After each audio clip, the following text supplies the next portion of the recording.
You shouldn't be playing hip hop. We just got to keep it quite frank. And I'm not talking about Sugar Hill Gang, not the old school 80s. That is fine. I'm talking about like today's, even 2000 and up, and today's hip hop or rap. You shouldn't be playing any of that at your corporate events. That is not the proper music to create this atmosphere, this background vibe.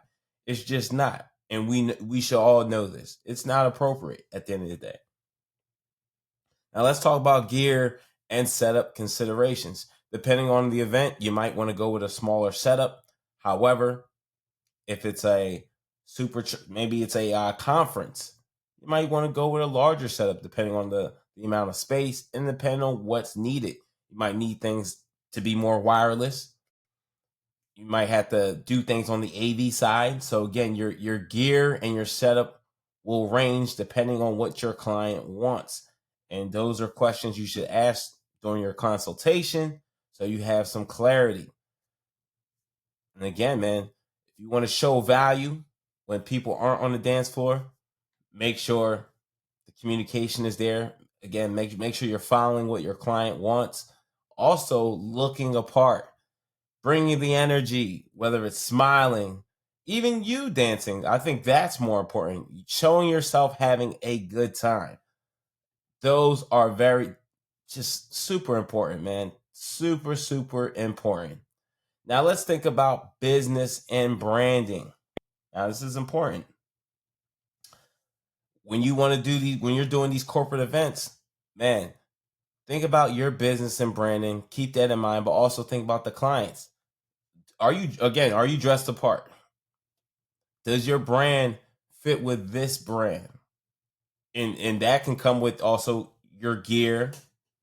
If you're coming in with cheap quality gear that doesn't even look good, and again, cheap quality, it depends. Because again, you don't have to come in with a $3,000 table. All right, you don't have to come with the Humpter B3, which shout out to them. I did get that a couple months ago, and I love that table.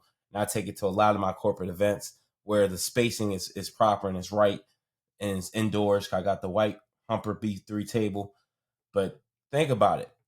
Your presentation matters. Like, you don't want to come in with a table that's broken down or come with a table with no cloth and you see all the scratch marks on the table. I think those details are very, very important. And us as corporate DJs, we need to be mindful of that. Okay. But most importantly, my last point, and I just want to hammer this down. I just want to get it through. Make sure your music selection is on point. I can't stress that enough. Again, there's certain songs you should know you should never play at a corporate event. There are certain songs that are just not acceptable. It's not a club, all right? It's not Ratchet Fest. And I feel, again, if you want to go far in the corporate DJing space, that hip hop genre, the rap genre, you have to give it up. You got to let it go. You literally have to stay away from it. It is not going to help you land gigs. It's not going to impress clients. And most of your clients and then guests at the event, they don't want to hear hip hop. They don't want to hear rap. Remember, this is not about you. You're being hired to be a best reputation of a brand and bring a brand, make a brand pop, bring it to life. Hip hop, rap is not going to do that. So if you're a DJ and you're thinking about playing some hip hop, some Playboy Cardi, Travis Scott at a corporate event, yo, think again. Do not even do it. Do not even do it. You should actually know what to play, but most importantly, talk to your client. They will tell you what they like and what to play. Have those conversations. It's super important with your client. Have those conversations. What vibe, what style are you looking for, and implement that. Do your research. There's so much music out there. Do your research. Do a Google search.